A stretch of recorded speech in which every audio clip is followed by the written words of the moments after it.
श्री रंगनाथ जी से श्री वेंकटलाल से पूछा था कि मेरे अंतिम समय में मैं इन प्राणों को किस जगह पर ले जाकर छोड़ूं।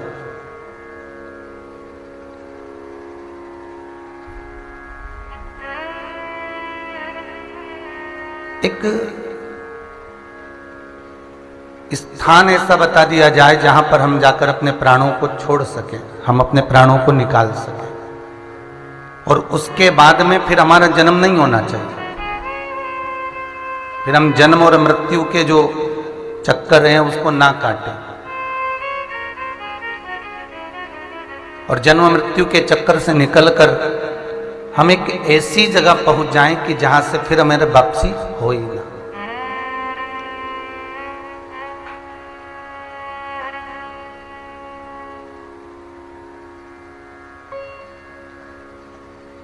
जैसे आप यदि कभी टीवी चैनल के माध्यम से देखे होंगे कि किसी को कैलाश पर्वत के ऊपर चढ़ता हुआ कभी नहीं सुना होगा, और जो एक बार कैलाश पर्वत के ऊपर चढ़ भी गया तो फिर वो वापस नीचे नहीं आया।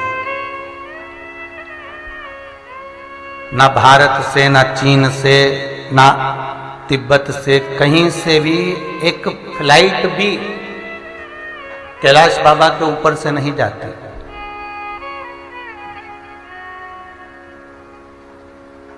क्योंकि जो एक बार शंकर की चरणारविंद की ओर, शिव की शरण की ओर जो बढ़ जाता है, उसके बाद नीचे आने का कोई क्रम ही नहीं बचता। वो शंकर का ही हो जाता है और शिव उसका हो जाता है।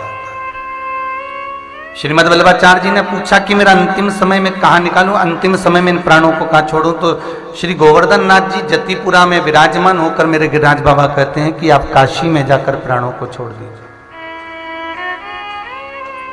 क्योंकि काशी अविमुक्त नगरी है, काशी मोक्ष नगरी है, और ये वो नगरी है जहां से एक बार जीव मुक्त हो जाता है तो फिर उसका जन्म नहीं होता।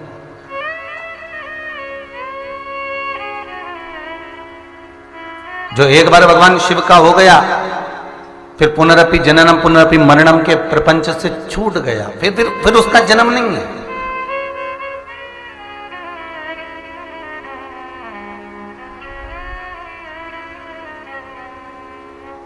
फिर बार बार जन्म के प्रपंच से छूट जाना, फिर जन्म लेना, फिर मरना, फिर जन्म लेना, फिर मरना, वापिस मृत्यु लोक में 84 लाख योनियों में ये जो मानव का शरीर है, ये बारंबार कई बार हमें मिला है, और केवल इसलिए दिया गया कि तुम्हें वापिस दिया, तुम भगवत भजन में इसको लगा दीजिए, भगवत स्मरण में लगा दीजिए।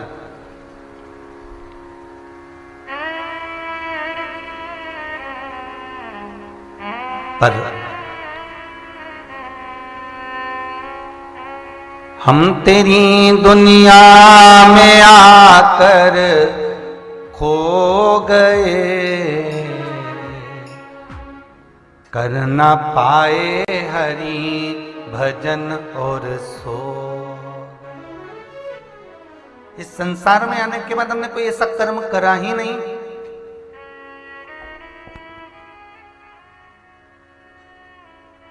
कि भगवान की दृष्टि हम पर पड़े। कल कथा में कहा था, धन होगा तो चोरों की दृष्टि होगी, सुंदरता होगी तो लुच्चों की दृष्टि होगी, और अगर मन में भक्ति होगी तो भगवान की दृष्टि होगी।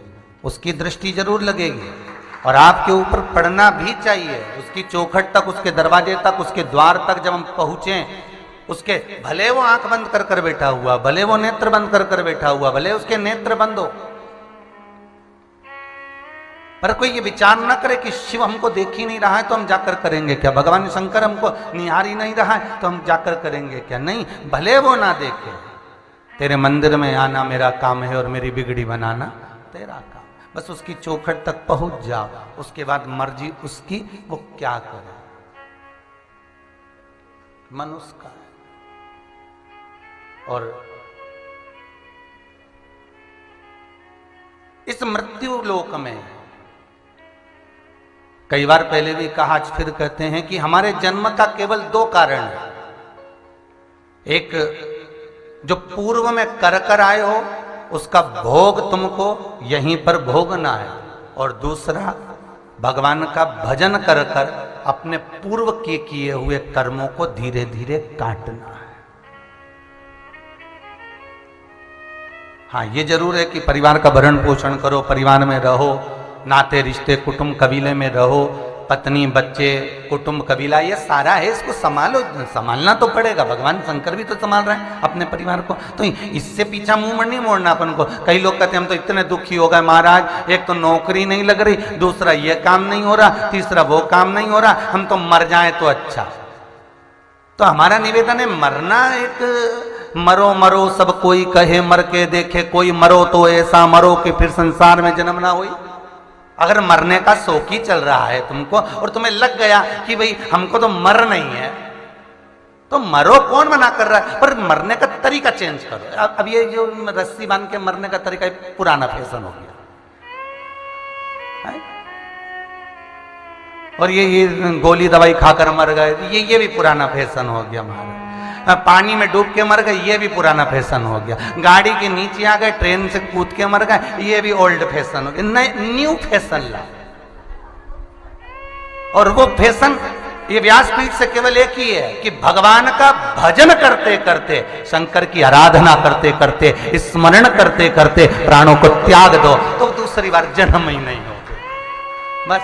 और ईमानदारी से बोलो, तुमने जैसी मूड चेंज करा कि मरने की प्लानिंग अब नई डिजाइन की होगी, सियोर वाला महाराज बोला है, तो भगवान का भजन करूंगा और भजन करते करते मरूंगा। अब ईमानदारी से बोलो, जिसका तुम भजन कर रहे हो वो तुम्हें मरने देगा?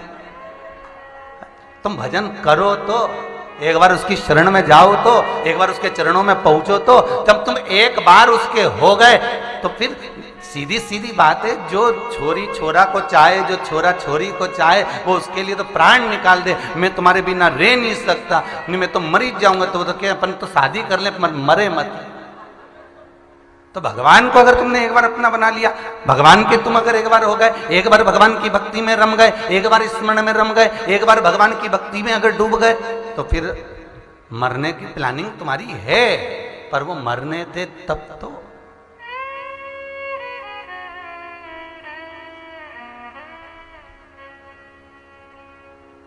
विश्वास पूर्ण रखकर एक व्यक्ति जहाज में बैठा था, बड़ा आनंद ले रहा था सुनामी लहरों का। लहर चल रही थी बहुत ऊंची ऊंची, खूब जोरदार। इतने में जहाज का मैनेजर नीचे से अनाउंस कर दिया कि जहाज डूबने वाला है, सब बच लो, भागो, जहां मर्जी पड़े वहां जाओ, जल्दी चलो। सब चलते हुए जहाज में से छोटे छोटे ट्यूब पकड़कर भागने लगे, छोटी छोटी नाव पकड़कर जाने लगे। एक पत्नी ऊपर गई जहां उसका पति सुनामी लहरों का आनंद ले रहा था। पत्नी ने पति से कहा, सुनो, सुनते हो, सब अपने अपने पत्नी और बच्चों को बचा रहे हैं, चलो अपन भी भाग चलते हैं। पति कुछ नहीं बोला, सुनामी लहरों का आनंद ले रहा। पत्नी फिर नीचे गई, फिर ऊपर आई, अरे सुनो, चलो अपन भाग चलते हैं। सब अपने अपने पत्नी और बच्चों को बचा रहे हैं, तुम भी तो हमको बचाओ। पति कुछ नहीं बोला। पत्नी बोली, मैं जानती हूं तुम मुझे बचाना नहीं चाहते, क्योंकि तुम दूसरी शादी करना चाहते हो। मैं मर जाऊंगी तो मुझसे पीछा छूट जाएगा तुम्हारा, और मैं मर जाऊंगी तब मालूम पड़ेगा तुमको। और पति से शब्दों पर शब्द, बाण पे बाण कहने लगी, अब शब्द कहने लगी, जो बोले वो बोलती जा रही, थोड़ा सा शब्दों पर शब्द कह रही है, ताने पर ताने दे रही है, बातों पर बात कह रही है। महाराज अब जब तानों पर ताने दिए, शब्दों पर शब्द कहे, इतने में पति क्रोध में आ गया और पति ने कहा, मरो मरो करती है कि मैं मर जाऊंगी, तुम दूसरी शादी कर लोगे, तुझे मरना मरना पड़ा है, ले मैं अभी जेब में से बंदूक निकालकर अभी मार देता हूं। और जेब में से बंदूक निकालकर उसने सिर पर रखा पत्नी के, मैं अभी मार देता हूं, बाद में तो मरेगी, अभी मर जा तू तो ले। और जेब में से बंदूक निकालकर जो पत्नी के सिर पर रखा, पत्नी मुस्कुराने लगी, हंसने लगी। पति बोला, तेरे सिर पर बंदूक रखी है, तू मरने वाली है, खटका दबने ही वाला है, और तू हंस रही है, मुस्कुरा रही है, क्यों? पत्नी बोली, मैं जानती हूं कि तुम मुझे मार नहीं सकते, पति कहता है सिर पर बंदूक रखी होने पर तू कह रही है कि तू जानती है कि मैं तुझे नहीं मार सकता। पति कहता है उतना विश्वास मुझे मेरे महादेव पर है, वो मुझे डूबने नहीं दे सकता। बस एक पति का पत्नी के प्रति जितना विश्वास होता है, एक पत्नी का जितना पति पर विश्वास होता है, एक भाई का भाई पर जितना विश्वास होता है, एक देवरानी का जितना जेठानी पर विश्वास होता है, एक माता पिता का जितना पुत्र पर विश्वास होता है, उतना विश्वास यदि आपकी जिंदगी में आपके भीतर भगवान के चरणों के प्रति आ गया तो ये विश्वास रखिएगा कि भगवान डूबने तो नहीं देगा, वो डूबने नहीं दे सकता।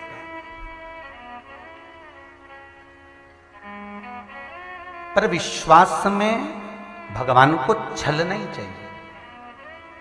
पहले कथा में कहा था आपको कि दो तरह के लोग, मित्र लोग जब होटल में जाते हैं तो एक मित्र ऐसा होता है जो खा पी के तुरंत काउंटर पे जाके कहता है पैसा ले ले भैया, और दूसरा खा पी के आराम से उठता है, देख ले कि पैसा कौन देगा, और उठ के जाएगा और जाके मैं दे तो रहा हूँ, मैं दे रहा हूँ, मैं दे रहा हूँ, और दूसरा कह ले इसमें से काट लो, नहीं मैं तू रुक मैं दे रहा हूँ।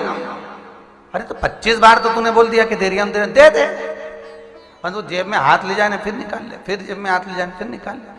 और जो देने वाला होता है वो तुरंत उठ के जाएगा और खा पी के तुरंत उसने तुरंत बिल कटा दिया, लो भैया काटो, सबका पैसा काट लीजिए, इतना पानी की बोतल था, इतना भोजन करा, इतनी रोटी खाई, इतनी सब्जी खाई, और ये तुरंत काट लो। एक वो होता है तुरंत जेब में से निकाल के दे देता है, एक वो होता है जो कहे दे तो रहा हूँ, मैं दे तो रहा हूँ, मैं दे तो रहा हूँ। बस ये दो तरह के लोग भगवान के भजन करने वाले होते हैं। एक वो होता है जो भगवान की भक्ति में डूबा रहता है, किसी से नहीं कहता कि मैं भजन कितना करता हूँ, मैं स्मरण कितना करता हूँ, मैं शंकर जी पे जल कितना चढ़ाता हूँ, मैं प्रदोष के व्रत कितना करता हूँ, मैं एकादशी कितना करता हूं, मैं दान कितना करता हूं। एक व्यक्ति वो होता है जो तुरंत भगवान की भक्ति में रम जाता है, और दूसरा हमेशा के थक जाता है। मैंने अभी तो सोमवार का व्रत करा था,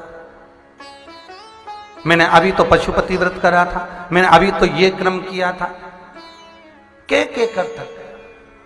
हमें उसके जैसे नहीं बनना कि मैं दे रहा हूं, हमें उसके जैसा बनना है कि हम दे दें।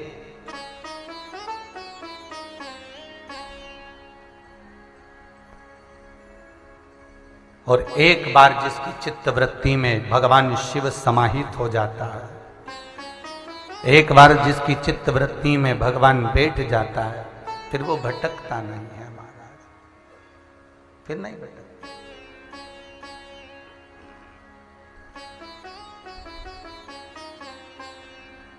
तेरे दरबार की बाबा निराली शान देखी है,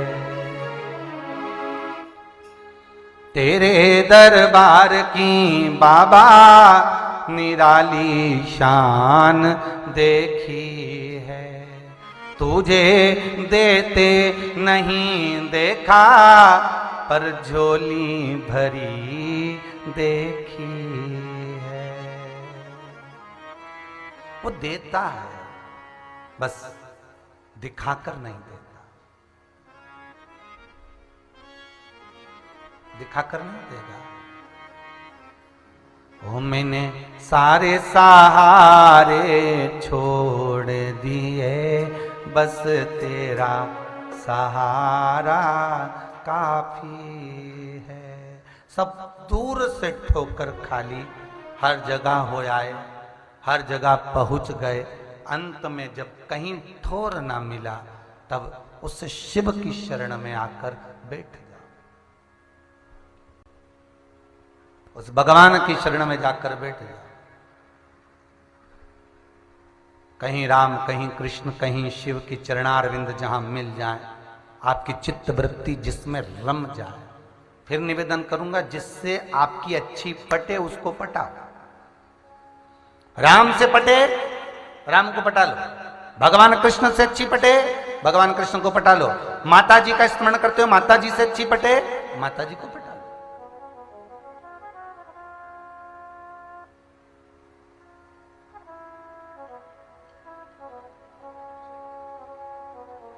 और जब सब दूर से चित्तवृत्ति हट जाए, अब लगने लगे कि अब मुझे कुछ सुहाई नहीं रहा, तब शिव की शरण में जाकर बैठ गया। अब मैं उसका स्मरण करूं,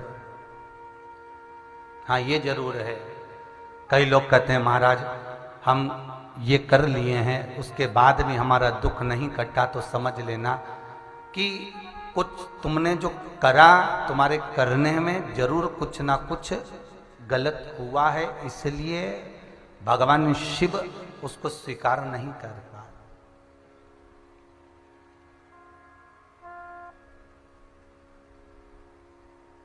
कुछ कर्म किया,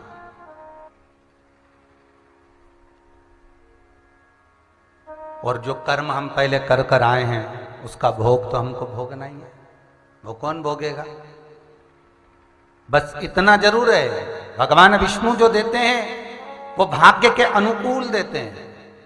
भगवान ब्रह्मा जो देते हैं वो आपके भाग्य के अनुसार देते हैं। और भगवान शिव कैसे हैं जो ये देखते ही नहीं कि तेरे भाग्य में कितना लिखा है, बस तूने अगर भगवान का भजन किया तो शंकर ने तुझे दिया। वो ये नहीं देखते कि तूने करा क्या।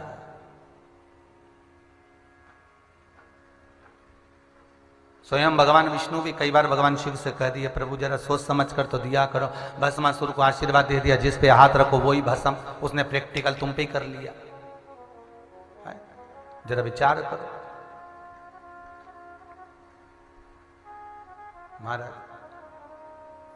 रावण को बाबा तूने लंका दिया है, भस्मासुर को तूने कंकण दिया है, उसी ने तेरा पीछा किया भोले बाबा शंभू बाबा भोले बाबा। बमा बम भोले शंकर गले में नाग भयंकर। बमा बम भोले शंकर गले में नाग भयंकर। बमा बम भोले शंकर गले में नाग भयंकर। बमा बम भोले शंकर गले में नाग भयंकर। विपदा हमारी हर लो त्रिपुरारी भोले बाबा। विपदा हमारी हर लो त्रिपुरारी भोले बाबा। ओ विपदा हमारी हर लो त्रिपुरारी भोले बाबा। विपदा हमारी हर लो त्रिपुरारी भोले बाबा।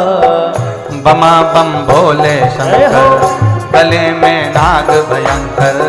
बमा बम भोले शंकर गले में नाग भयंकर। बमा बम भोले शंकर गले में नाग भयंकर। बमा बम भोले शंकर गले में नाग भयंकर।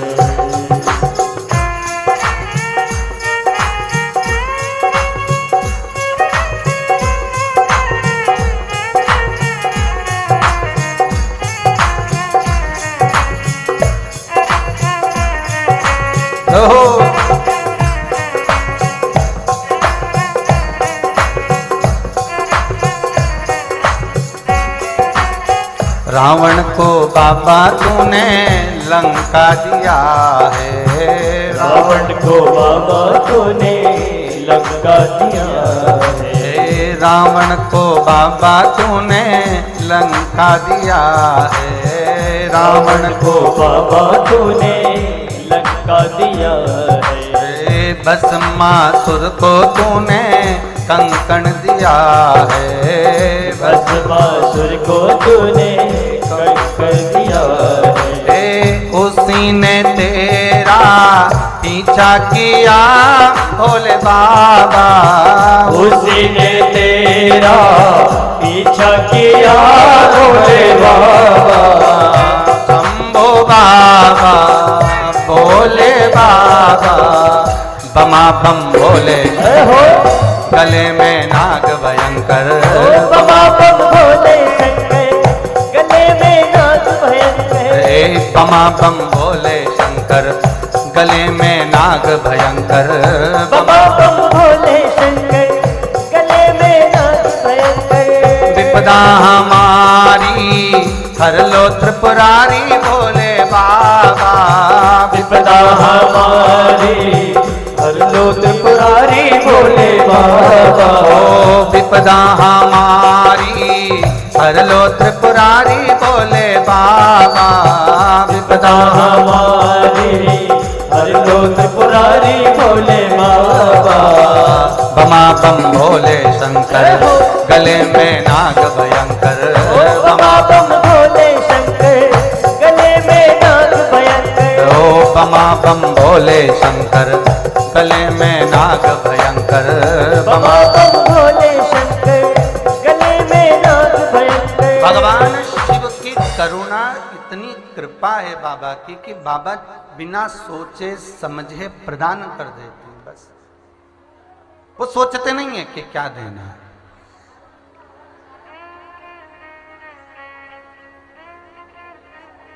बस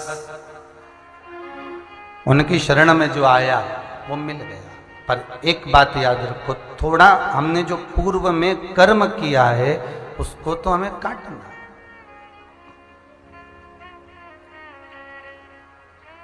एक बार यमुना जी और गंगा जी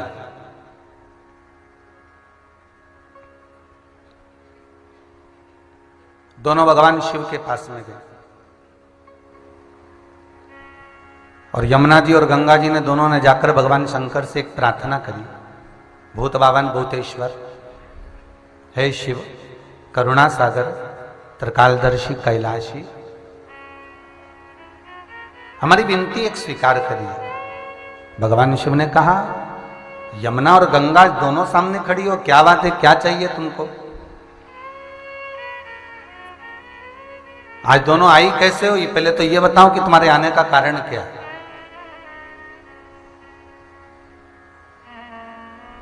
क्योंकि बिना कारण के तो व्यक्ति कहीं जाता ही नहीं है।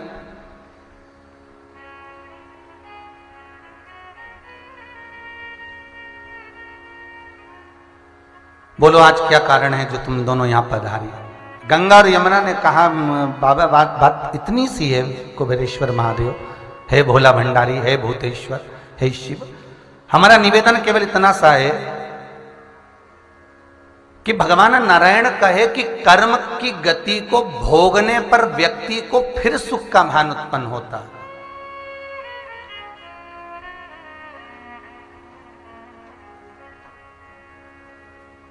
भगवान शिव बोले, वो तो है ही, जो तुमने कर्म करा है उसको इस संसार सागर में जन्म लेकर हमें भोगना पड़ता है।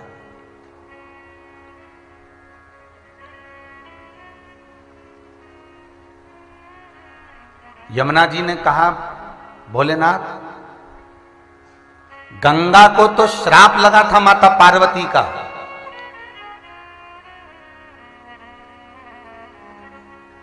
गंगा को तो श्राप लगा था ऋषिवर दुर्वासा बाबा का कि हे गंगा, तो हिमालय राज की बड़ी बेटी होकर तूने मेरे ऊपर एक लोटा पानी डाला। कथा सुनिए ना, आपको बताया था गंगा जी का पूरा विवरण कि जितना पार्वती शिव को चाहती थी उतना उससे दुगना 1000 गुना ज्यादा गंगा भगवान शंकर को चाहती थी।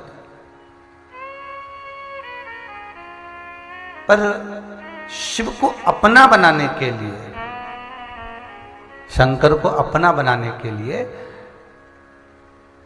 पार्वती जी गंगा से पीछा छुड़ाने के लिए एक नियम बनाई थी। उन्होंने एक अपनी सहेली से कहा था कि यदि कोई संत पर एक लोटा पानी डाल दे तो संत प्रसन्न हो जाते।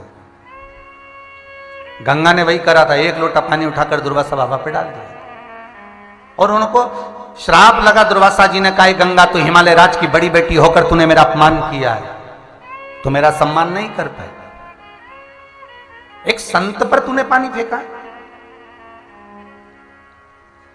मैं तुझे श्राप देता हूं कि तू जल के रूप में बहेगी।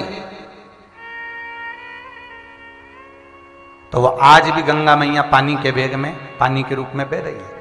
तो ये प्रसंग यहां अड़ता है कि गंगा जी भगवान शिव से कह रही हैं, भोलेनाथ ये तो बताओ कि मुझे तो श्राप लगा था इसलिए मैं जल के रूप में बही, पर यमुना को किसका श्राप लगा था जो यमुना जल के रूप में बह रही है?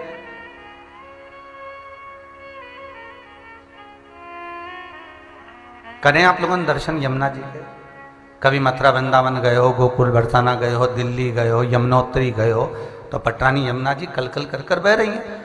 तो गंगा को तो गंगा कह रही कि मुझे श्राप लगा इसलिए मैं जल के रूप में बही, पर यमुना तो स्वयं भगवान कृष्ण की पटरानियों में से पटरानी है, कालंदी। इसको किसका श्राप लग गया? इसको क्या लग गया जो ये यमुना जल के रूप में बह रही है? देखिए कर्म गति कितनी विचित्र होती है। हम बार बार आपको कथाओं में कहते हैं कि भगवान से नहीं डरना, मत डरो। परिवार में किसी से नहीं डरना, मत डरो। घर के बुजुर्गों से नहीं डरना, मत डरो। शास्त्रों पुराणों से नहीं डरना, मत डरो। धर्म और शास्त्रों से नहीं डरना, मत डरो। पर शिव महापुराण कहती है कि अपने कर्म से जरूर डरना, क्योंकि कर्म का भोग तो परमात्मा को भी भोगना पड़ता है। स्वयं परमात्मा भी कर्म की गति का भोग भोगते हैं। भगवान स्वयं कर्म गति का भोग भोग रहे हैं।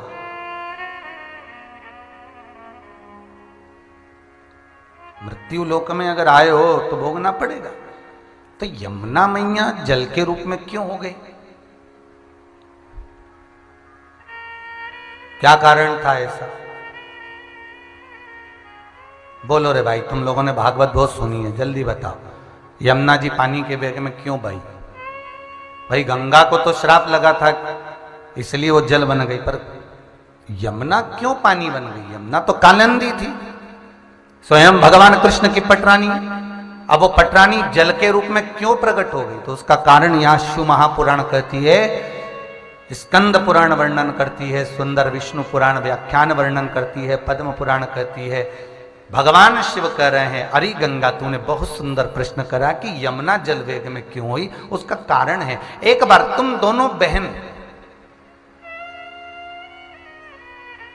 गंगा और यमुना, तुम दोनों के मन में आ गया कि एक बार मृत्यु लोक में भ्रमण करने चले।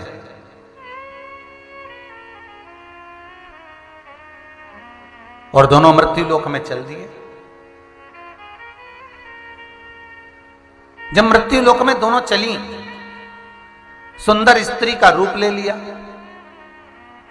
और सुंदर स्त्री का रूप लेकर जब दोनों विचरण करने के लिए पहुंची भूमंडल पर, उस समय पर भगवान कृष्ण का प्राकट्य नहीं हुआ था। ये सतयुग की बात है महाराज, जब राम जी महाराज का भी प्राकट्य नहीं हुआ था। उस समय पर केवल गंगा और यमुना दोनों एक ब्राह्मण की स्त्री का रूप रखकर, एक सुंदर नारी का रूप रखकर दोनों विचरण करने के लिए आज मार्ग से निकल कर जा रही हैं। कुछ राजभवनों के सामने से, कुछ भवनों के सम्मुख से निकल रही। तभी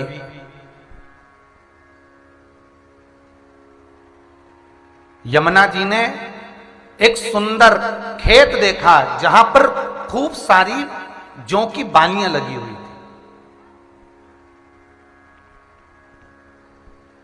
और जौ की बालियों में से यमुना महारानी अपनी चोटी को हिलाते हुए बड़े प्रसन्न भाव में उस खेत में प्रवेश कर गईं। और उस खेत में प्रवेश कर कर उन्होंने 12 जौ उस खेत में से तोड़ ली।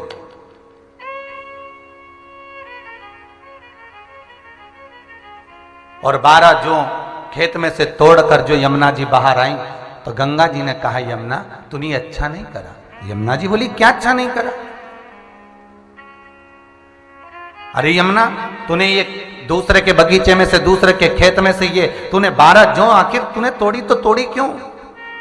यमुना जी बोली, ये संपूर्ण सृष्टि, संपूर्ण पृथ्वी तो हमारी है, तो हमें क्या सोचना उसकी?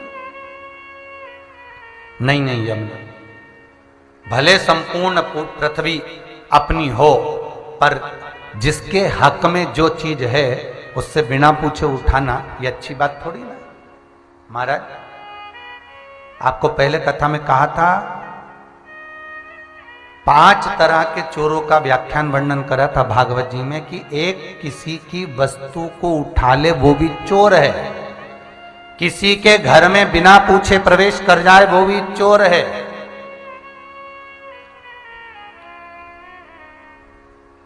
भगवान को दिए बिना जो खा ले, बोलते जाओ, वो भी चोर है। घर में कोई नई सामग्री बनी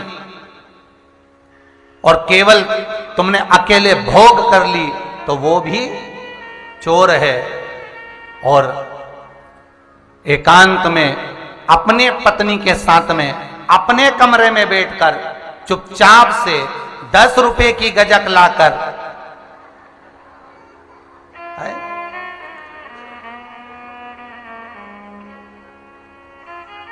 पत्नी के साथ बैठकर कमरे में खा ली और बूढ़े मां बाप को नहीं दी, वो भी चोर है। इसलिए अरे ओ चोटों, जरा ध्यान से कथा सुनना हो, ये भी चोर है। अब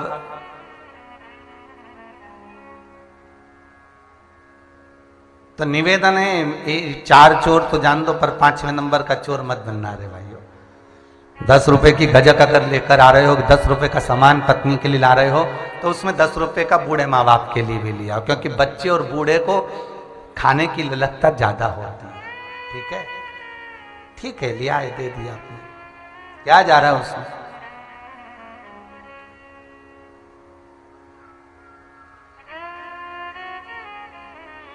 इसका भी भोग मनुष्य को भोगना पड़ता है महाराज, बहुत ध्यान दीजिएगा।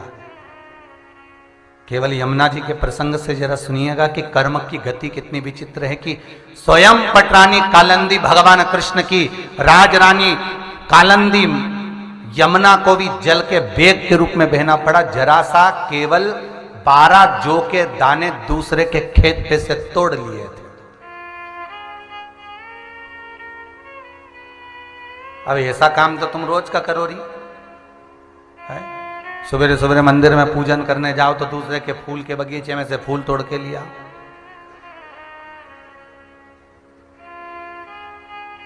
ये जो कंस है जो पैदा हुआ था है दुर्मुख राक्षस के बेग से, जो ये कंस की जन्म हुआ था, तो कंस की गति क्या, पूर्व समय में कुबेर के दरवाजे का द्वारपाल था और कुबेर जी महाराज जब पूजन करते थे तो इससे कहते थे कि पुष्प लेकर आओ, और ये बिना पूछे, माली से बिना पूछे, घर मालिक से बिना पूछे, किसी बगीचे में से पुष्प तोड़ कर ले आता था। इसके लिए इसका जन्म कंस के रूप में हुआ था। भोग ये कर्म गति बड़ी विचित्र है। आप ले लो वो ठीक है, पर तुमने 12 जौ के दाने गंगा करी, यमुना तूने क्यों लिया। यमुना जी बोली अब ले तो लिए हैं जी, अब क्या करा जाए तू बता। तो इतने में गंगा जी बोली कि मैंने सुना है कि यदि तूने 12 अगर अन्न के दाने उनके घर के लिए हैं तो तुझे 12 वर्ष तक, जिसका खेत है, जिसके जौ के दाने हैं, उसके यहां 12 वर्ष तक तुझे सेवक बनकर सेवा करना पड़ेगा। यमुना जी बोली ठीक है, क्या दिक्कत है मुझे करने में। अब यमुना मैया सेवा में लग गई। साहूकार के यहां पर पहुंचकर कहा देखो महाराज हम तुम्हारे यहां सेवा करेंगे, तो हमको, साहूकार बोला हमको नौकरानी की जरूरत है ही नहीं, हमें सेविका की जरूरत है नहीं, नहीं आपको तो सेवा करना, हमें तो सेवा करना, आप तो करवाइए। और सेवा में लग गई यमुना मैया, खूब सेवा करी, खूब। अब स्वयं पटरानी जिसके घर में हो वहां किस चीज की कमी है, खूब सेवा करी। महाराज सेवा का क्रम जब प्रारंभ हुआ, खूब सेवा चली, चलते चलते चलते चलते 12 वर्ष निकल गए। और 12 वर्ष जब पूर्ण हो रहे हैं, सारे घर के लोग आज कुंभ का स्नान करने के लिए हरिद्वार जा रहे हैं, गंगा के घाट पर जा रहे हैं। तो जाते समय पर यमुना जी जो स्वयं सेवा कर रही थी, उन्होंने कहा साहूकार जी, सेठ जी आप जा रहे हो गंगा के घाट पर, मेरा एक थोड़ा सा सामान लेकर जाना। और यमुना जी ने एक पत्र छोटा सा लिखा और लिखकर गंगा के घाट पर पहुंचा दिया जहां गंगा विराज रही थी। गंगा जी ने उस पत्र को लिया, साहूकार से एक स्त्री का रूप रखी वो गंगा बैठी हुई थी और एक पत्र लेकर आ गए। और पत्र लिया जब साहूकार से तो पढ़ा कि जी मेरे 12 वर्ष पूर्ण हो गए हैं, मेरे 12 वर्ष आज पूर्ण हो गए हैं, तो मैं आ सकती हूं। गंगा तुरंत उसी समय पर यमुना को कहती है हाँ अब तू आ सकती है, ले जवाब लेकर वापस जाओ। और साहूकार फिर पत्र का जवाब लेकर गया, यमुना जी को दिया। यमुना जी ने उस पत्र को पढ़ा। पढ़ते से यमुना तेज गति से दौड़ती हुई गंगा के पास पहुंच गई। गंगा ने पूछा, क्यों री यमुना? अरियो यमुना, तू आई तो सरी, पर तूने क्या सेठ के घर पर इतने समय तक 12 वर्ष तक तू रही, तो सेठ जी को बोलकर आई है कि मैं जा रही हूं? और सेठ जी को बोलकर आई क्या तू? नहीं, मैं तो बोलकर नहीं आई। गंगा कहती है, यमुना सुन, तुझे सेठ ने विदा नहीं करा, तुझे भेजा नहीं, इसलिए तू द्वापर में कृष्ण अवतार में कालंदी बनेगी। और कालंदी बनने के बाद जब भगवान कृष्ण के साथ नित्य लीला करेगी, तब तू अंत में उद्धव जी के सम्मुख में, यमुना जी तू जल के रूप में बहेगी, क्योंकि तू कहकर नहीं आई, तो बोलकर नहीं आई। एक बहुत सुंदर संवाद है महाराज, इसका ध्यान रखिएगा कभी जीवन में, इस संवाद का स्मरण करिएगा आप, कि हमारा एक निवेदन हमेशा रहा है और आज फिर कह रहे हैं, आपके पति बोलें कि आप भगवान का भजन करो, आप शिव का स्मरण करो, तो करो। यदि आपके पति अगर आपको मना करते हैं, आपके परिवार वाले आपको मना करते हैं, आपका कुटुंब वाले आपको मना करते हैं कि आपको भजन नहीं करना है, पति कहते क्यों मंदिर जाती है, क्यों कथा में जाती है, क्यों स्मरण करती है, बिल्कुल मत करो, छोड़ दो।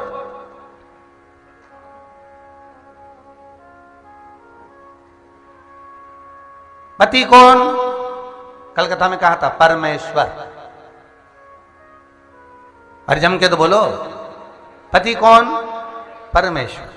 वो बोल रहे हैं कि नहीं करना, तुझे मंदिर नहीं जाना, मत जा। फिर उससे पूछो क्या करूं?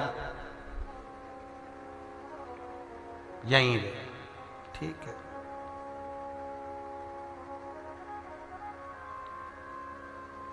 अब मैं करूं क्या? पति से ये भी तो पूछना। बस घर में ही रहे, घर में रहे,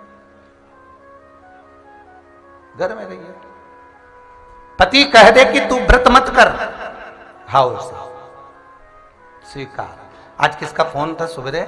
एक कोई भाई ने फोन करा कि महाराज मेरी पत्नी 2 पशुपति व्रत करी है और तीसरा व्रत कल आ रहा है और उसकी तबीयत बहुत खराब है, तो व्रत करे कि नहीं करे? अब तुम्हारा क्या विचार है? जब शिव पुराण में कितनी सुंदर बात कही है कि बकरी जैसे चरो एकादशी करो। तुम्हारे चेहरे पर प्रसन्नता होती है तो भगवान उस व्रत को स्वीकार करता है। कोई मुरझाया हुआ फूल भगवान को देता है क्या? नहीं। कोई बेकार फल भगवान को देता है क्या? केला काला हो गया, फल में बदबू आने लगी, भगवान को दोगे? नहीं। उसी तरह भगवान को वो व्रत दिया जाता है जिस व्रत में तुम्हारे चेहरे पर प्रसन्नता हो। मालूम पड़े तुम बीमार पड़े हुए हो, हाथ में थाली लेकर 6 दिए लेकर शंकर जी के मंदिर में दिया बत्ती कर भी रही हो, भोलेनाथ तकलीफ बहुत है। बताओ भोलेनाथ जी स्वीकार करेगा? अरे बोलो तो सही। नहीं। शिव जी भी कह देगा रिंदे बेन तू अगले सोमवार कर लीजिए। बस जैसा शंकर जी सोचे वैसा अपने को करना है। जिस व्रत में तुम्हारे चेहरे पर प्रसन्नता, जिस व्रत में तुम्हारा चेहरा खिला हुआ हो, वो व्रत जब तुम करोगे तो भगवान उसको स्वीकार करेगा। एक कौन सा गांव था, वहां से कुछ माताएं आई थी, उज्जैन के पास से कोई गांव था, वहां से कुछ 4-5 माताएं आई और गेहूं लेके आई। तो हमने पूछा गेहूं क्यों लेके आई? तो क्या हम 5-6 ने खूब जोरदार पशुपति व्रत करा। तो हमने कहा कैसे करा रही भाई, ये भी तो बताओ करा कैसे? तो क्या हम 5-6 सवेरे जब पूजन करने आए ना तो ढोल कर लिया। मैंने कहा पुराण में तो लिखा ही नहीं। और ढोल करके और खूब बढ़िया गुरुजी और गाता बजाता शंकर जी का मंदिर जाने पहले शंकर जी का पूरा होटला धोए। अच्छा फिर शंकर जी के नवा नवू के बढ़िया पूजन मूजन करके हम बढ़िया चकाचक आए। और फिर शाम के भी हम तो खूब ढोल बैंड बाजा लेने फिर पहुंच जाए। फिर खूब शंकर जी के रिझाए। गुरुजी ऐसा पशुपति व्रत हुआ कि हमको देख के 20-22 और चालू कर दिए। अब तो इतना जोरदार ढोल बजे गुरुजी, बिना शादी का ढोल बज लिया पूरा गांव में, खूब जोरदार ढोल बजे। अब व्रत कितना सुंदर, मतलब सोचो उनकी प्रसन्नता देखिए। और जिस चीज के लिए करा ना गुरुजी, वो चीज हमारी पूरी हो गई, तो हम तो और जोरदार कर दिया। अब ये पत्र आया, गुरुजी चरण को नमन। हो जी। गुरुजी, मेरी माता जी को सांस की बीमारी थी, कथा में उपचार बताया गया था, उसे मैंने अपनाया। नवरात्रि में पीपल के 11 पत्ते की माला बनाकर उसने सोते वाले स्थान पर बांधी गई। 11 दिन बाद बंदर बाल को उतारकर आपके द्वारा बताई हुई विधि करी। उस विधि से माता जी को बहुत आराम लगा और श्वास की बीमारी ठीक हो गई। ये पत्र है, कौन बहन ने लिखा है? आर्मी से रिटायर्ड हैं सतीश कुमार जी शर्मा, इंदौर से आए हैं। कोई खड़े होइएगा। ये बाबा ने कृपा करी है, बहुत बहुत धन्यवाद आपको, आपने पत्र भेजा उसके लिए। एक हमारे शर्मा जी भी आए हुए हैं इंदौर वाले। कहाँ है? खड़े हो जरा शर्मा जी, ये खड़े। पहले आए थे तो महाराज घना कर्जा था भाई, जरा माइक दो ना शर्मा जी को, जरा बोलेंगे तो लाई। ये इंदौर से आए। कहाँ इंदौर है ना शर्मा जी? पहले हम समझते थे आपको कि विदिशा से आया। इंदौर से आए गुरुजी। क्या शुभ नाम है आपका? राजेंद्र शर्मा। इंदौर में कहाँ रह रहे हैं? आलोक नगर इंदौर। जी, बाबा ने क्या कृपा करी आप पर? बाबा ने कृपा तो सर धर्मपत्नी है, जो धर्म पत्नी है मेरी, उसकी तरफ से करी है सर। जय हो जय हो, बहुत बहुत बाबा की कृपा है। खड़े होइएगा शर्मा भाभी, अब भी खड़ी हो जाओ। खड़े हो। आज इतनी खुश थी भाभी आप गौशाला में, आपकी खुशी का कारण क्या था? जरा माइक लेके बोलेंगे। गुरुजी, उज्जैन में जो साथ में कथा सुनी थी, जोरेश्वर महादेव करे थे, उसके बाद से मैं बता नहीं सकती कि मेरे को क्या नहीं मिला। बस बाबा ने कृपा कर दी, इससे बढ़कर कोई सुख नहीं है। ठीक है, धन्यवाद, बैठिए। एक आजमगढ़ वाले भी आए। कहाँ बैठे? आजमगढ़ वाले अग्रवाल जी। ये आजमगढ़ वाले अग्रवाल जी कहाँ है? अच्छा, उनकी वाइफ यहाँ बैठे। यहाँ दो जरा माइक, खड़ी हो ना भाभी जी। आज सुबह आप बता रहे थे इतनी बीमारी थी अग्रवाल जी को, सब तरह की बीमारी। क्या, कहाँ से आए? आजमगढ़ से। माइक पास में। आजमगढ़ से। क्या शुभ नाम है आपका? सीमा अग्रवाल, पति नरेंद्र अग्रवाल। जी, क्या परेशानी थी? खड़े हैं पीछे, खड़े हो जाइए, खड़े हो जाइए। अग्रवाल जी, ये पिछले साल इनकी अक्टूबर में एक्सीडेंट हो गया था, बहुत ज़्यादा तबीयत खराब हो गई थी और अल्सर और प्रोस्टेट सभी बीमारी हो गई थी। हम आपसे सावन से जुड़े थे, तभी से कथा सुनने लगे और उपाय करने लगे। मन में इच्छा थी बाबा कभी जरूर पूरी करेंगे, लेकिन अक्टूबर के बाद से अभी तबीयत बिल्कुल ठीक होने लगी है। आप कोई दवाई और ववाई अभी खाएं? दिसंबर आ गया, हम कोई दवा नहीं कर रहे जय हैं। बाबा। अल्सर प्रोस्टेट सब इनका ठीक हो गया जय है, हो। सब बाबा की अपरंपार कृपा है। हर हर महादेव। ए, ले लीजिए। ये बाबा की करुणा। केवल शिव का स्मरण करना, शंकर का अनुमोदन करना, शिव नाम का जाप करना, भगवान शंकर की भक्ति को विश्वास मानकर भगवान शिव के चरणों में रम जाओ, वो सब कर देगा। ऐसा कोई दुख नहीं जो काटे ना बाबा। हर जगह से जब व्यक्ति परास्त हो जाए, सब दूर से जब व्यक्ति हार जाए, तब उसको हाथ जोड़कर निवेदन है, एक बार शिव की शरण में जरूर जाए। और मेरा कुबेरेश्वर महादेव, आपको पहले भी कहा, यह धरा कोई साधारण नहीं, इसका एक एक कंकर शंकर है। यहां आने वाला बाबा जो भी जिसको बुलाए, सबकी मुराद स्वतः ही पूरी करे। यहाँ कोई औषधि, कोई बूटी, कोई दवाई कुछ नहीं। यहाँ तो केवल बाबा भजन करो, स्मरण करो, शिव जपो। और जितना स्मरण करोगे उतना सुख मिलेगा, उतना आनंद मिलेगा। भक्ति मूल। ए यमुना, 12 दाने तुमने जो के लिए थे, बिना बताए तुम प्रवेश कर गई हो, वापिस देवलोक में भोगना पड़ेगा, मृत्यु लोक में जाकर जल बनना पड़ेगा।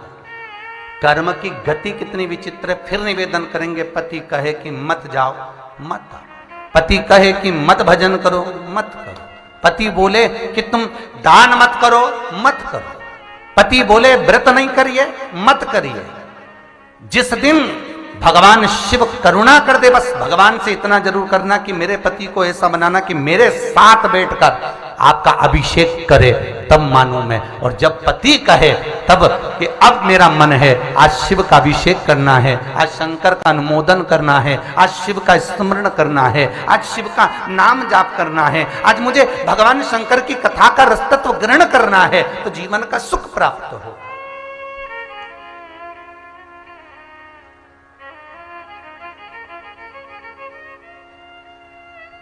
भगवान की अविरल भक्ति हमको प्राप्त हो महाराज। और जिस समय भक्ति का प्रतिबिंब हमारे भीतर प्रकट हो जावे, शिव स्वतः ही मिल जाए। शंकर को ढूंढ रहे, फिर निवेदन है हम भगवान को मत ढूंढो, हम भगवान को ढूंढने कहीं ना जाएं, क्योंकि भगवान कहीं नहीं खोया, खोए तो अपन है। अपन अपने आप को ढूंढ लें, बहुत बड़ी बात है। संसार में इतने खो गए, भोग विलास वस्तुओं में, ना जाने किस किस में इतने रमे हुए हैं। और तभी थोड़ा सा ये कोरोना महामारी ने, धन्यवाद बीमारी को, धन्यवाद भी देना चाहिए कोरोना महामारी को, जिसने कम से कम सबके शिकवे गिलवे सब मिटा दिए। पत्नी हमेशा कहती थी तुम्हें तो फुर्सत ही नहीं मिले, फुर्सत ही नहीं मिले, फुर्सत ही नहीं मिले, फुर्सत ही नहीं मिले। ऐसी सरस्वती मुंह में समाई, फुर्सत ही फुर्सत मिल गई। ले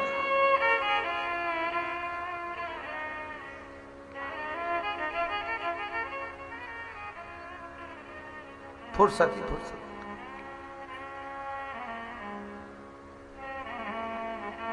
भगवान कितनी कृपा करा है, उसे सोचो। पहले शादियों में इतना खर्चा होता था तो भगवान से कहती भगवान इतना खर्चा कैसे होगा। भगवान ने कोरोना महामारी भेज दी, अब केवल 50, केवल 50।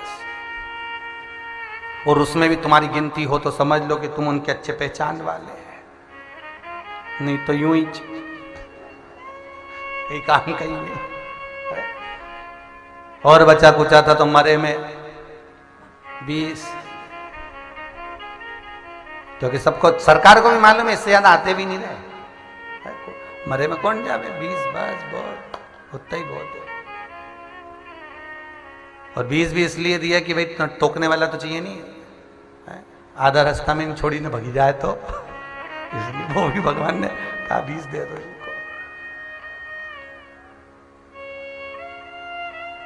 सारे रिश्ते, सारे संबंध इस कोरोना महामारी ने दिखा दिए भाई। बाप जल रहा है शमशान में और बेटा घर में बैठकर मोबाइल पे बात कर रहा। मां मर गई, शव घर तक नहीं आया। देखिए जरा,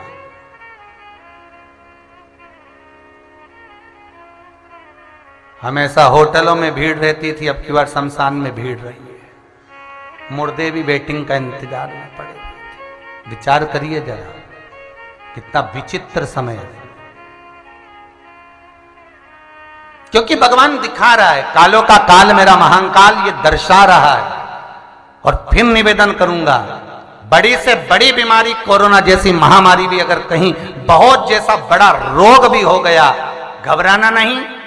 बीमारी बड़ी है, पर उससे भी बड़ा मेरा देवाधिदेव महादेव है, उससे भी बड़ा मेरा महादेव है।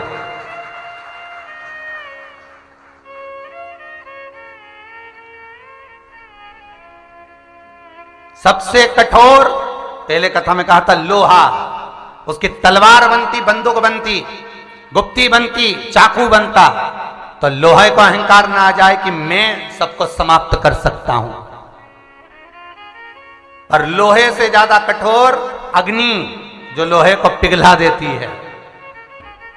और अग्नि से कठोर पानी, जो अग्नि को बुझा देता है। और पानी से कठोर मनुष्य, जो लोटा में भर के डकार जाता है। और मनुष्य से बड़ा बीमारी जो मनुष्य को ही निगल जाती है। और बीमारी से भी बड़ी अगर कुछ है तो वो कालों के काल महाकाल की कृपा जो बीमारी को ही खा जाता है, बीमारी को ही निपटा जाए। अकाल मृत्यु वो मरे जो काम करे चंडाल का, काल उसका क्या बिगाड़े जो भक्त हो महाकाल का। जो शिव की आराधना कर रहा है, शंकर का उपासक है, उसको क्या डरना। आग लगे बस्ती में अपन रहो मस्त, चकाचक रही है। अपनी जिंदगी को बड़ी मस्ती में जियो साहब। है रो रो के तो जिंदगी भर रोगे और आखिरी में फोटो टंगेगा तो फोटो में तो स्माइल दोगे ना। है जितने फोटो तुम्हारे घर में टंगे होंगे, बूढ़े जो मर के चले गए, उनको कभी रोता हुआ फोटो किसी के घर में देखा तुमने? किसी के यहां भी जाना, जो मर गया उसका कभी रोता हुआ फोटो नहीं लगेगा। कभी तुम देखना अम्मा ऐसी दिखी हो रोती हुई, फोटो हमेशा कितनी भी रोई होगी पर फोटो में तो स्माइल देती। बढ़िया, हंसो मती, अपने भी टंगेंगे रे, उसमें क्या हंसना, फोटो में स्माइल। और आखिरी में फोटो जब स्माइल का टंगना है तो अभी रो रो के जीवन काय को निकाल।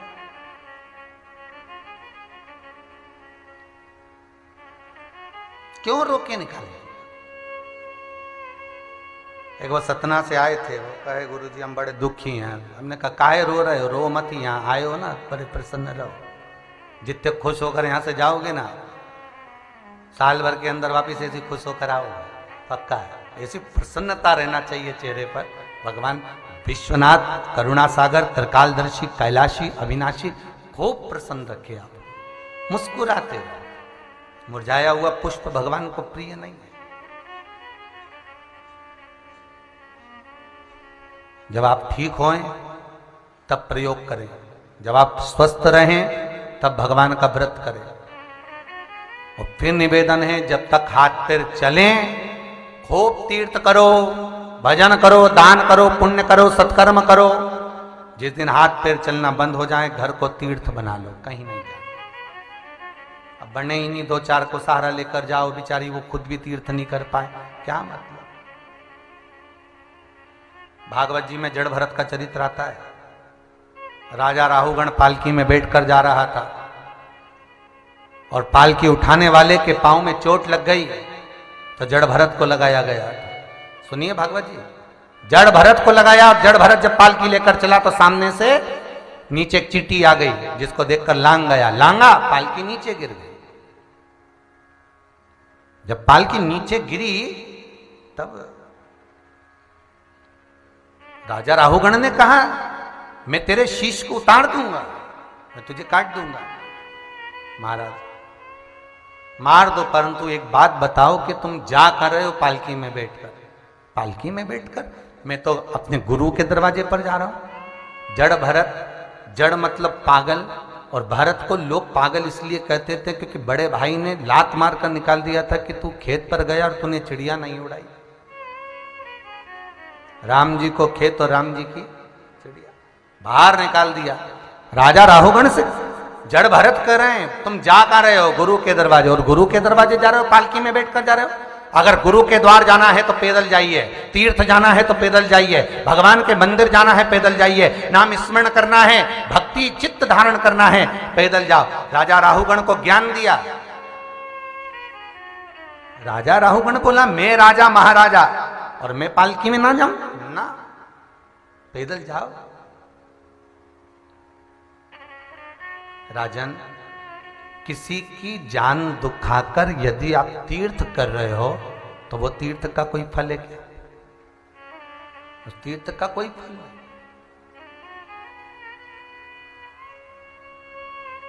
उस तीर्थ की कोई महत्वता नहीं। क्या महत्व होगा उसका? एक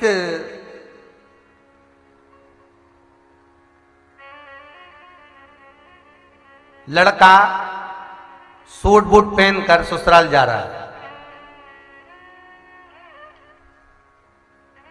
एक गाय कीचड़ में फंसी हुई है। गाय ने आवाज लगाई, भैया, ए भैया, मैं कीचड़ में फंसी हूं, मुझे निकाल दे। मेरी पूंछ पकड़ ले बस और तू खींच ले, मैं निकल कर बाहर आ जाऊंगी। गाय कर रही। वो लड़का बोला, मालूम है तुझे मैं कहां जा रहा हूं? गाय बोली, नहीं मालूम। इतने अच्छे कपड़े पहनकर मैं ससुराल जा रहा हूं अपनी धर्म पत्नी को लेने के लिए, तो मुझे बाहर निकाल दे। तू जा अपनी ससुराल, मना नहीं है, पर मैं कीचड़ में फंसी हूं। अगर ये इस कीचड़ से मैं नहीं निकली तो मैं मर जाऊंगी, मुझे बाहर निकाल दे, फिर तू भले जा। गाय बारंबार पुकार रही है, पर वो निकालने को तैयार ही नहीं है। नहीं, वो तो चलने लगा। मेरे को नहीं निकालना, मेरे कपड़े गंदे हो जाएंगे, मेरा सूट बूट खराब हो जाएगा। गाय ने कहा, जा ससुराल जा, नहाएगा तो आधा गधा हो जाएगा और खाएगा तो पूरा गधा हो जाएगा। जा, जब तुम मुझे नहीं निकाल रहा तो तेरी जिंदगी गधे जैसी हो जाएगी, गधे जैसा तेरा जीवन हो जाएगा। जा तू। अब गया ससुराल, साले सामने कहा, लो साहब पानी रख दिया गरम, नहा लो, मुंडा वगैरह धो लो, मुंह हाथ धो लो और बढ़िया नहाओ, फिर भोजन की तैयारी है। वो तो कि मैं तो नहाऊं नहीं, क्योंकि उसको मालूम है नहाऊंगा तो आधा गधा और खाऊंगा तो पूरा गधा। नहाओ, मैं नहीं नहाए। साला तो खूब के ससुर जी भी आ गए, लो साहब नहाओ, पानी रखा है, मुंह हाथ धो लो। नहीं, मैं तो नहाऊंगा। अब के चलो, अच्छा नहीं नहाओ तो खाओ। तो क्या मैं खाऊं भी नहीं, क्योंकि खाऊंगा तो, अरे जम के तो बोलो, पूरा गधा। खाए भी नहीं, भी नहाए भी नहीं, बड़ी आफत में फंसे। अब उसकी पत्नी खड़ी बेचारी दरवाजे के बाहर, उसको लगा ये आज इनको हो क्या गया, ना नहा रहे ना खा रहे, आखिर इनको हुआ क्या है। बड़ा चिंता में पड़ गई बेचारी वो। आखिरी मुझसे रहा नहीं गया, ये जैसे उठ के अपने कमरे में गया तो पत्नी गई और पत्नी ने जाके पूछा, बात क्या है, ना तुम नहा रहे हो ना खा रहे। पति कुछ बोला नहीं, बस मौन था। उसको लगा मैंने गाय को नहीं निकाला, उसने श्राप दे दिया। अब बोले क्या, पत्नी ने फिर पूछा हुआ क्या है, बस आखिरी में उसने बोल दिया, पर तू किसी से कहेगी तो नहीं कहूंगी, बताओ बात क्या है। पत्नी से कहा कि मैं जब आ रहा था एक गाय कीचड़ में फंसी हुई थी, गाय ने मुझे पुकारा था कि तुम मुझे बाहर निकाल दो। मैंने कहा मैं ससुराल जा रहा हूं, मेरे कपड़े गंदे हो जाएंगे, मैं नहीं निकाल रहा, और मैंने नहीं निकाला। गाय ने मुझे श्राप दे दिया कि नहाएगा तो आधा गधा हो जाएगा और खाएगा तो, अरे बोलो तो, पूरा गधा हो जाएगा। अब इसलिए क्या करूं। पत्नी बोले, घबराने की क्या जरूरत है, मैं तुम्हारी अर्धांगिनी, तुम तो भोजन करो, गधे हो भी जाओगे तो मैं तुम्हारा साथ दूंगा, वचन देती हूं मैं तुमको। पत्नी ने कहा, यदि दुख आने पर अगर पत्नी दूर चली जाए, दुख आने पर पत्नी अगर कहीं चली जाए तो वो फिर धर्म पत्नी क्या। पत्नी और धर्म पत्नी में जमीन और आसमान का अंतर है। पत्नी पति को पतन के रास्ते पर ले जाती है, धर्म पत्नी पति को कुबेरेश्वर महादेव ले आती है, बस यही अंतर है। धर्म चलो सुनो, तो आज संडे है तो सीहोर चलते हैं। काई के लिए थोड़ी देर, अभी शंकर जी भले नहीं बैठे पर भूमि तो वही है ना, बस मां हो के आ जाते हैं एक बार। हो यार, चलो तो एक बार, कितना विश्वास लेकर आप बाबा के दरबार में आए हो, बाबा पूर्ण तो करता है। देखा, चलो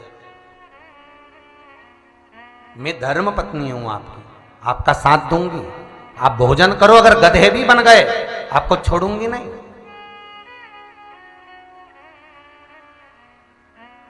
जैसे अभी शर्मा जी ने कहा कि हमने कहा शर्मा जी को, तो शर्मा जी क्या बोले कि इसमें मेरा कुछ नहीं है, ये जो मेरी धर्म पत्नी है इसने जो उपाय करा, पूजन करा, पाठ करा, उसका फल हमें मिला। ये अर्धांगिनी होती है, ये धर्म पत्नी होती है, पति को काल के केत से भी निकाल कर लिया। और एक पत्नी ऐसी होती है, सुनार की दुकान पे बिठा दिया, मुझे तो चाहिए 3 तोला का दिला, तो ये है ही नहीं, तो भले कर जा करके ला, पर मेरे को तो चाहिए। ये तो होना तो होना। अब बताओ, और पूरे साल इतनी लड़े झगड़े कोसे, और आज करवा चौथ के दिन चलनी में मुंह देखे। ईमानदारी से बोलो री, कोई फायदा होए है?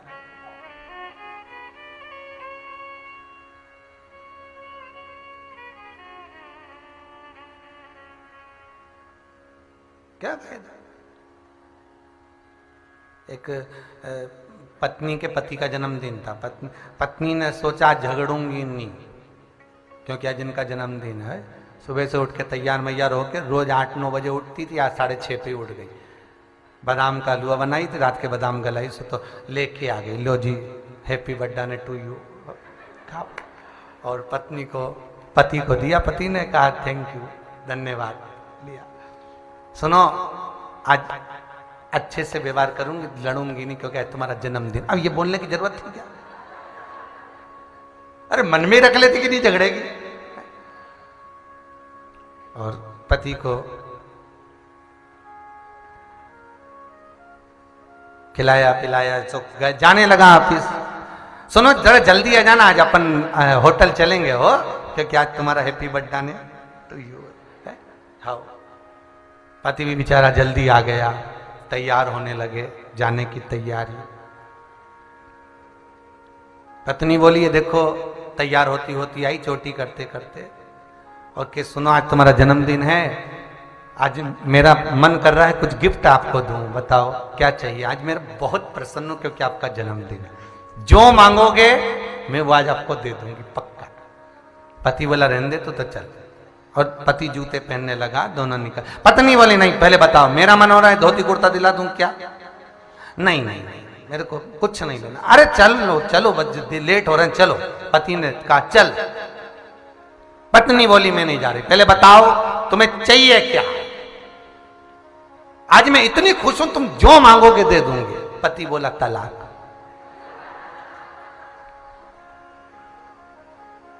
बस उसके बाद तो क्या होना है तुम्हें मालूम ही है। फिर तो तलाक।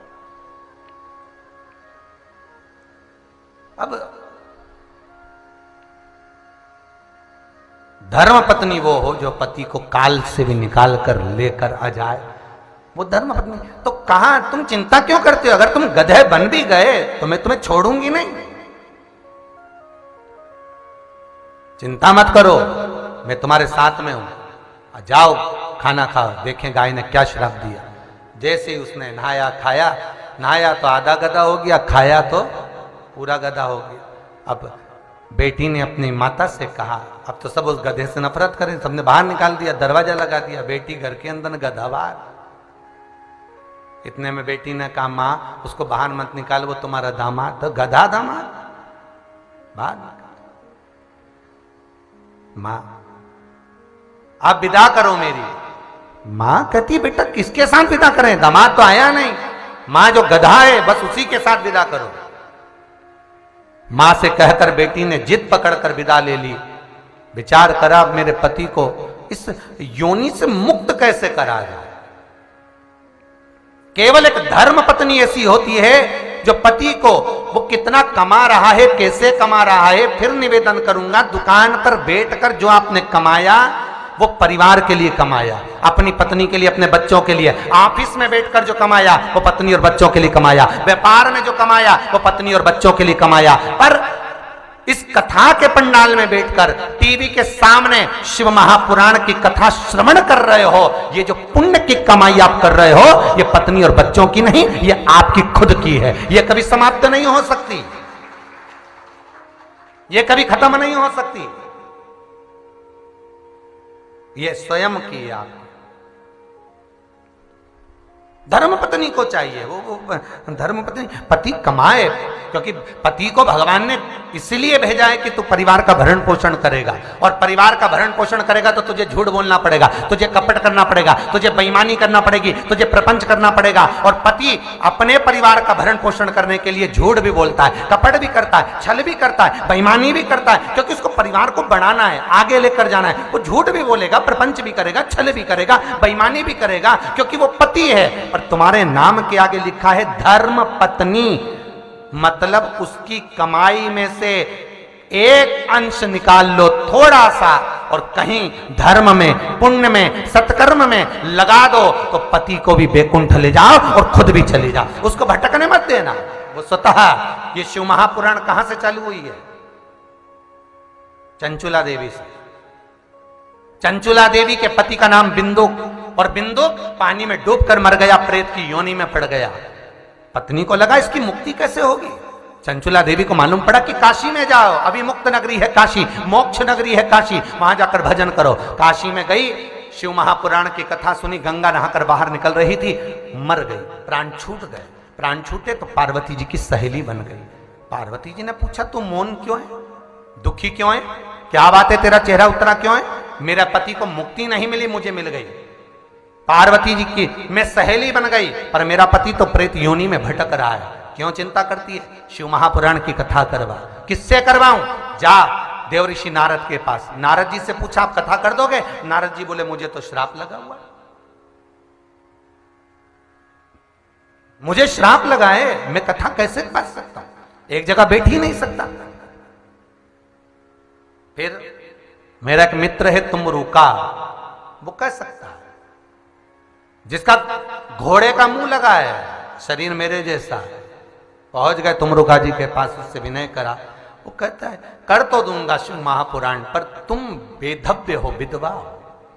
शिव पुराण में जजमान चाहिए, जोड़े से बैठे, तुम कैसे बैठोगी? रोती हुई वापिस कैलाश पर चली गई। पार्वती ने पूछा क्या हुआ? मैं जजमान नहीं बन सकती। क्यों, क्या हुआ? मैं बेधव्य। तो क्या हुआ? अगर तू जजमान नहीं बन सकती तो पार्वती जी तुरंत बोली तू शंकर की आराधना कर, शिव की आराधना। और जब तुम शिव की आराधना करोगी, शंकर की आराधना करोगी, तो शंकर जरूर करुणा करेंगे। शिव जी की आराधना करी तो भोलेनाथ जी ने पूछा क्या बात है चंचुला? चंचुला कहती मेरे को कोई जजमान नहीं मिल रहा। जजमान नहीं मिल रहा? हम है तो सही। शिव और पार्वती दोनों, शंकर और पार्वती दोनों यजमान पद ग्रहण कर रहे हैं। शिव और पार्वती दोनों यजमान बन रहे हैं, और शंकर और पार्वती जब यजमान पद ग्रहण कर कर कथा सुनने के लिए जाते हैं। इतना सुंदर श्रृंगार माता पार्वती ने करा, 16 श्रृंगार मां जगत जननी जगदम्बा अंबा कर रही है, और स्वयं शंकर 16 संस्कारों का सुख पाकर जा रहा है। कथा पहुंच गए, कथा का रसतत्व ग्रहण किया। तो ये कथा जो चालू हुई है, ये पति के लिए ही तो कराई गई है। और आखिरी में मिला क्या?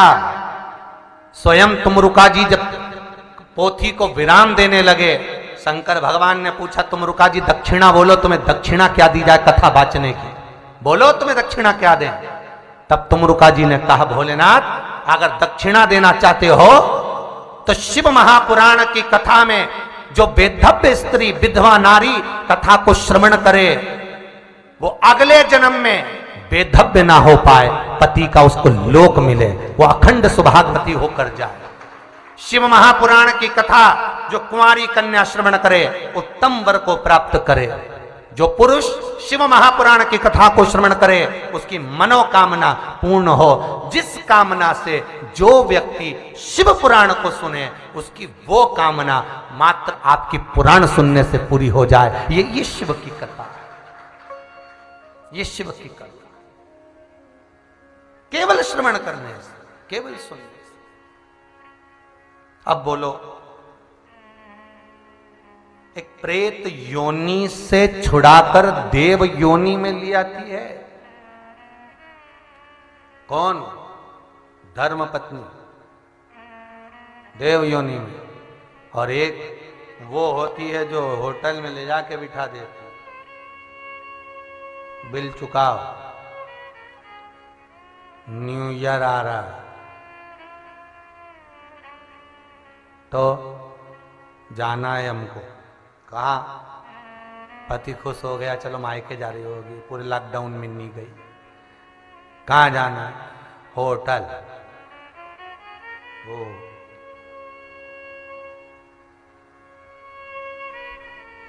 तो होटल हमको जाना, बस इतना याद है।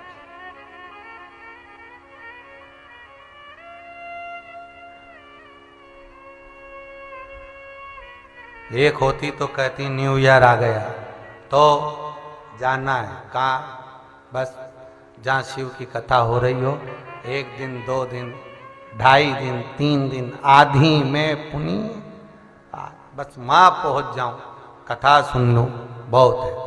और वहाँ भी नहीं जा सकते तो छुट्टी है तो अपन कथा का रसतत्व ग्रहण कर ले, घर में ही कर ले,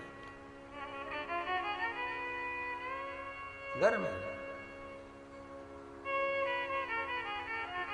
पत्नी ने कहा क्यों घबराते हो, चलो, और गधे को लेके चली पति को। पहुंच गई बाहर, किसको कहे कि ये मेरा पति है। गधा फालतू देखकर लोगों ने उस पर वजन धर दिया। पत्नी बोली है वजन हटाओ, तो के तुम्हारे माथे पे रखो। तो गधे का जितना वजन था धर्म पत्नी खुद झेल रही है, और पति को नहीं झेलने दे रही। देखिए जरा धर्म पत्नी की गति देखिए, खुद झेल रही है।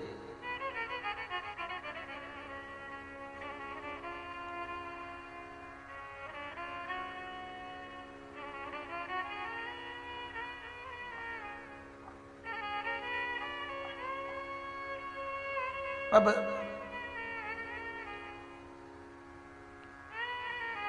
लोग डंडे से मार रहे हैं तो पत्नी कहती है मत मारो, मुझे मारो पर इसको मत। एक राजकुमारी महल से रोज देखती थी कि ये कर क्या रही है, बताओ। गधे को बचाती, खुद काम करती, गधे को नहीं करने देती, स्वतः करती। कर क्या रही है आखिर ये। राजकुमारी ने अपनी सेविका को भेजा, जाओ जरा इसको बुला के लाओ। इसने पेड़ से गधे को बांधा, पहुंच गई। क्या बात है सखी, मैं तुम्हें कई दिनों से देख रही हूं, तो मेरे महल के बाहर काम करती हो पर गधे को नहीं करने देती। राजकुमारी पूछ रही है, वो कुछ नहीं बोली।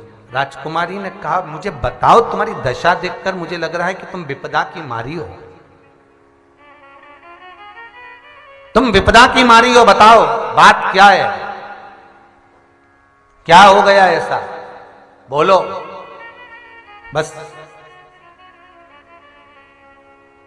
थोड़ा सा दुख है शरीर। क्या क्या दुख क्या है, मैं बता दूंगी, पर आप किसी को कहोगी तो नहीं, लोग मुझ पे हंसेंगे। मैं वचन देती हूं, बन सकेगा तो तुम्हें सहयोग करूंगी, और दुख का निवारण मैं स्वतः करूंगी, चिंता मत करो। बताओ क्या बात है, क्या हो गया। बस बात इतनी सी है कि मेरा पति मुझे लेने के लिए ससुराल आया था। एक गाय कीचड़ में फंसी हुई थी, वो गाय निकालने के लिए प्रार्थना करी। मेरे पति ने अपना सूट बूट देखकर कीचड़ की गाय को हाथ तक नहीं लगाया। गाय ने बद्दुआ दे दी, श्राप दे दिया कि नहाएगा ससुराल में तो आधा गधा बनेगा, और खाएगा तो पूरा बनेगा। मेरा पति गधे